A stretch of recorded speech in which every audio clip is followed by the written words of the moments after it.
መሰረት ሚዲያ አንድ የመንግስት ሹም በአዲስ ወረርሽኝ የዝንጀሮ ፈንጣጣ ወይም ኤምፖክስ ቢጠቁም ማገገሚያ አልገባም አሻፈረኝ ብለዋል ሲል ዘግቧል። በሽታው በአዲስ አበባ ተከስቷል ሲልም ይሄው ሚዲያ ዘግቧል። የመንግስት ምንጮች ግን በዚህ ጉዳይ እስካሁን በግልጽ የሰጡት መግለጫም ሆነ መረጃ የለም። Several countries in Africa are dealing with growing outbreaks of mpox, with Ethiopia among the latest to confirm its first cases of the disease. መደበኛ የመረጃ ምንጮች እንዳሉት ከሆነ የመጀመሪያው ሟች ተመዝግቧል። ይህ ሰው የሞያሌ ነዋሪ ነበር። በአሁኑ ወቅት ካለው የትራንስፖርት እንቅስቃሴ አንጻር በሽታው ወረርሽኝ የመሆን ዕድሉም ሰፊ እንደሆነ እየተነገረ ይገኛል። እስካሁንም በሞያሌ 3፣ በጅማ ዞን 2፣ በድምሩ 5 ሰዎች በበሽታው ኢትዮጵያ ውስጥ ተይዘዋል። ለመሆኑ የሩሲያ ዩክሬን ጦርነትና የዝንጀሮ ፈንጣጣን የሚያገናኛቸው ምንድን ነው? በዛሬው ዝግጅታችን የዝንጀሮ ፈንጣጣ ተፈጥሯዊ በሽታ ነው ወይስ ምዕራባውያን ሰራሽ ባዮሎጂካል መሳሪያ የሚል ከባድ ጥያቄ እናነሳለን። የአፍሪካ በሽታ ነው ሲባል በአውሮፓ ተከስቶ ስለነበረው የዝንጀሮ ፈንጣጣ እንመለከታለን። ውድ የቻናላችን ቤተኞች የሚሰማውን ክፉ ያርቅላችሁ። ሰላም፣ ጤናና ፍቅር ሁሌም ከእናንተ ጋር ይሁን እያልን ለእውቀትና ለጥንቃቄ ሲባል ግና ይህን መረጃ እስከ መጨረሻው ተከታተሉት ዘንድ እንጋብዛለን።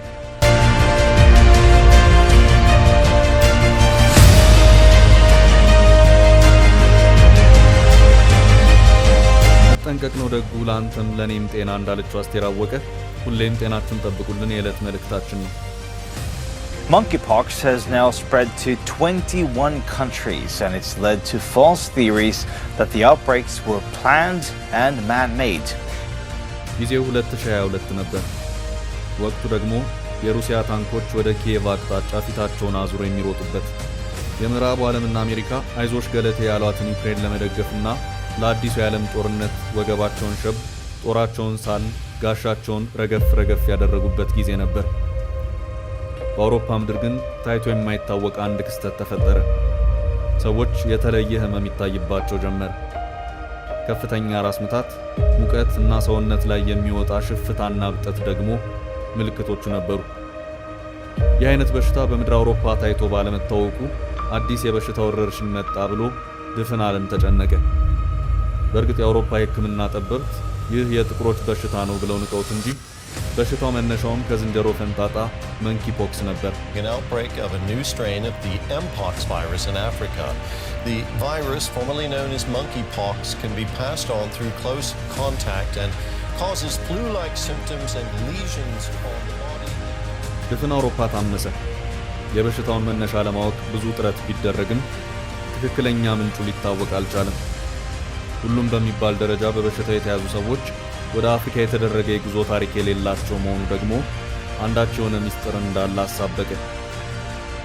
ዩክሬን ምንም እንኳን ከሌሎች አውሮፓ ሀገራት ጋር ስትተያይ ትልቅ ብትሆንም የሩሲያን ያክል ግን ወታደራዊም ኢኮኖሚያዊም አቅም የላትም።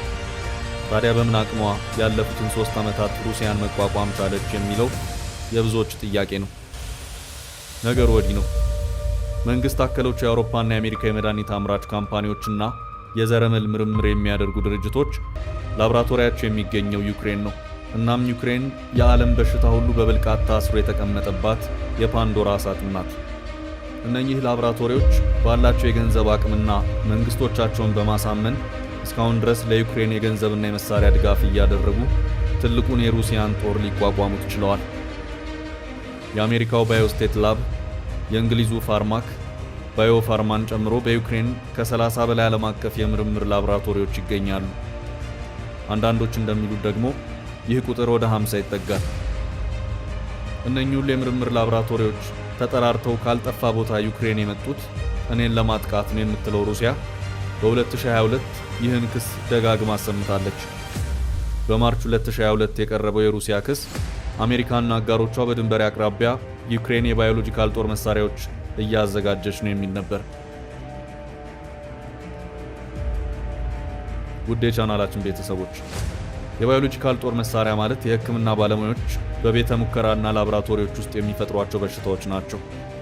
ዋነኛ ዓላማቸው ደግሞ ጠላት የተባሉ ሀገራትን በተህዋሲያን ማጥቃት ነው። ይህም ማለት ጠላት ነው የተባለን ሀገር ህዝብ፣ ወታደር አሊያም የተፈጥሮ ሀብት በማጥፋት የሚደረግ ውጊያ ነው።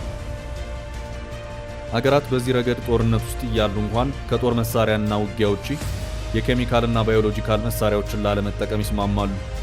ይህ ስምምነት በሩሲያና አሜሪካ መካከል ከተደረጉ ስምምነቶች አንዱ ነው። የሩሲያና የዩክሬን ጦርነት ሲጀመር ሩሲያ እነኚህን ላብራቶሪዎችና የኒውክሌር ጣቢያዎች ከፍተኛ ትኩረት ሰጥታ መደብደብ ጀመረች። በዚህም እግሬ አውጭኝ ያሉት የምርምር ላብራቶሪዎቹ ዕቃዎቻቸውን ሰላም ወዳለባቸው ቦታዎች ማሸሽ ጀመሩ። ይህ አጋጣሚ ግን ያልተጠበቀ ችግርን ይዞ መጣ። ከጥድፊያና ከጥንቃቄ ጉድለት የተነሳ የተወሰኑ በሽታዎች ከተቀመጡበት ብልቃጥ አፈትልከው ወጡ። በከፍተኛ የባቡር መስመር በተሳሰሩት የአውሮፓ ሀገራት ውስጥም በአጭር ቀናት ያመለጡት በሽታዎች በብዙ ቦታዎች ሊታዩ ቻሉ። ከነዚህም ካመለጡ በሽታዎች ውስጥ በከፍተኛ ደረጃ የሚዲያ ሽፋን ያገኘው በሰውነት ላይ ከፍተኛ ጠባሳ የሚያሳየው የዝንጀሮ ፈንጣጣ ነበር። እናም ከአውሮፓ እስከ አሜሪካ፣ ከአሜሪካ እስከ ሩቋ አውስትራሊያ በሽታው በቀናት ዕድሜ ብዙ ሰዎችን ለከፈ።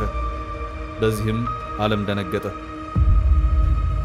የዝንጀሮ ፈንጣጣ በአጭር ጊዜ በሽታ ውጤት ስለሚታይ ታወቀ እንጂ ውጤታቸውና የህመም ስሜታቸው ቶሎ የማይታይ ሌሎች በሽታዎችም አምልጠው ወጥተው ወደ ሰው አሊያም ወደ እንስሳ ገብተው ሊሆን ይችላል። ይህን ወደፊት ታሪክና ሳይንስ ተመራምረው የሚደርሱበት ሲሆን እስካሁን ግን በግልጽ የታየው የዝንጀሮ ፈንጣጣ ብቻ ነው። የሩሲያ ምንጮች እንደሚሉት በዩክሬን እየተሰሩ የነበሩት የባዮሎጂካል መሳሪያዎች በዋናነት የስላቭ ህዝቦችንና የኤዥያ ሰዎችን ዲኤንኤ መሰረት ያደረገ ነበር ትላለች።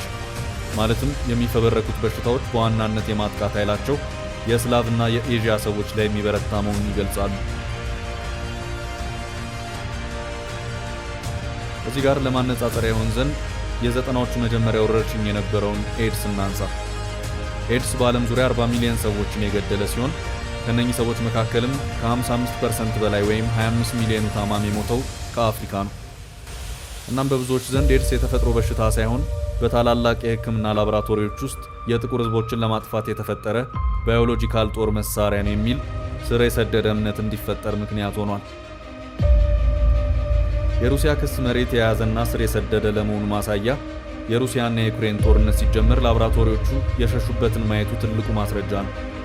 ከ30 በላይ ቁጥራቸው የሚገመተው አንዳንዶች 50 የሚያደርሷቸው ላቦራቶሪዎች የዩክሬን ጦርነት እየገፋ ሲመጣ የያዙትን ይዘው የሸሹት ወደ ካዛኪስታን ነው። ውድ ቤተሰቦች፣ ካዛኪስታን የምትባለው ሀገር ልክ እንደ ዩክሬን ሁሉ ከቀድሞዋ ሶቪየት ህብረት ፍንካቾች አንዷ ስትሆን ዙሪያ ገባዋ የብስ የሆነ ወደብ አልባ ሀገር ናት። በዓለም ትልቋ የምትባለው ወደብ አልባ ሀገርም ናት። ሩሲያን፣ ቻይናን እና የካስፒያን ባህርን ትዋሰናለች። ሳይደግስ አይጣላም እንዲሉ ወደብ ባይኖራትም ያላት ከፍተኛ የሆነ የነዳጅ ክምችት የኃይል ፍላጎቷን ይሸፍናል። ካዛኪስታን 30% ዜጎቿ የሩሲያ ዝርያ ያላቸው ቢሆንም ከቅርብ ዓመታት ወዲህ ግን ዩክሬን እንዳደረገች ሁሉ ወደ አውሮፓ ሀገራት በመጠጋት የሩሲያን ነባር የባህልና የታሪክ ተጽዕኖ እየቀነሰች ይገኛል። ለዚህም ማሳያው ትጠቀምበት የነበረውን የሩሲያ ፊደል ወደ ላቲን የእንግሊዘኛ ፊደል መቀየሯ፣ የሩሲያ ዩክሬን ጦርነትን በግልጽ መቃወሟ፣ እንዲሁም የሩሲያ ሙዚቀኞች በሀገሯ የሙዚቃ ስራቸውን እንዳያቀርቡ ማገዷ የሀገራቱን ቅርብ ጊዜ መካረር ያሳያል። እናም ከዩክሬን የተሰደዱ ላቦራቶሪዎችን የተቀበለችው ካዛኪስታን ሌላኛዋ አውሮፓን የተመካች የሩሲያ ጠላት ሆናለች። ከሩሲያ ጋር 7500 ኪሎ ሜትር ድንበር የምትጎራበተው ካዛኪስታን ቀጣዩ ፑቲን ምህረት የማያውቅ ጡጫ የሚያርፍባት ሀገር ናት ሲሉም ፖለቲካ ተንታኞች ክፉ ያወሩባታል። አሁን በኢስታንቡል የተጀመረ የሰላም ድርድር ላይ ከሚጠበቁ የድርድር ነጥቦች መካከል አንዱና ዋነኛ ይሆናል ተብሎ የሚጠበቀው የባዮሎጂካል መሳሪያ ማበልጸግ ጉዳይ እንደሚሆን ይጠበቃል። እናም የሰላም ስምምነቱ የሚፈረም ከሆነ ዩክሬን ከእንግዲህ ወዲያ ምንም የውጭ ሀገር መድኃኒትና የምርምር ላቦራቶሪ ምርምር ተቋሞች አታስተናግድም ማለት ነው። በአንድ ወቅት ባደረጉት ኢንተርቪው ላይ ማንን ቅር አይሉም ሲባሉ ከሃዲን ያሉት የሩሲያው መሪ ቭላዲሚር ፑቲን የከዳቻቸውን ጎረቤታቸውን ካዛኪስታንን ይቅር እንደማይሏት ሳይታለም የተፈታ ነው። ሶቪየት ህብረት ስትፈርስ ወራሽ የሆነችው ሩሲያና አሜሪካ አንዱ የአንዱን ድንበር ላለማለፍና ዳግም ወደ ጦርነት ላለመግባት የፈጸሙት ውል አለ። ሩሲያ ከፖላንድ ከኩባና ሌሎችን ቦታዎች የተከለቻቸውን የሚሳኤል መከላከያ እንድታነሳ፣ ኔቶም ወደ ምስራቅ እንዳይሰፋ የተዋዋሉትን ውል ደጋግሞ የጣሱት አሜሪካና ኔቶ ሩሲያ እየወሰደች ባለው እርምጃ ያልጠበቁት እየመጣባቸው ነው። ዛሬም የሶስተኛው የዓለም ጦርነትና የባዮሎጂካል ጦር መሳሪያዎች ስጋት እንደቀጠለ ነው። ሀገራችንና ዓለምን ሰላም ያድርግልን። ውድ የፈታ ዴይሊ ቤተኞች፣ ለእናንተ ሁሉ የምንጨነቃለንና የተወሰነ ሀገራችን ገባና ሰው ገደለ ስለተባለው የዝንጀሮ ፈንጣጣ እንንገራችሁ። እንደ ኤድስ እንደ ኮሮና ቫይረስ የሚመጣው ተላላፊ በሽታ ነው። በበሽታው ከተያዘ ሰው ጋር ቀጥተኛ የቆዳ ንክኪ ሲደረግ በበሽታው የተጠቃ ሰው ከተጠቀመባቸው ዕቃዎች መጠቀም በበሽታው ከተያዙ እንስሳት ወደ ሰው ሊተላለፍ ይችላል። ትኩሳት፣ ከባድ ራስ ምታት፣ የጡንቻና የጀርባ ህመም፣ ሽፍታ፣ ያበጡ የሊምፍ እጢዎች የበሽታው ምልክቶች ሲሆኑ እነኚህ ምልክቶች ካያችሁ ወደ ጤና ጣቢያዎች በመሄድ የግል ጤናውንና ወዳጆቹን ደህንነት ይጠብቁ።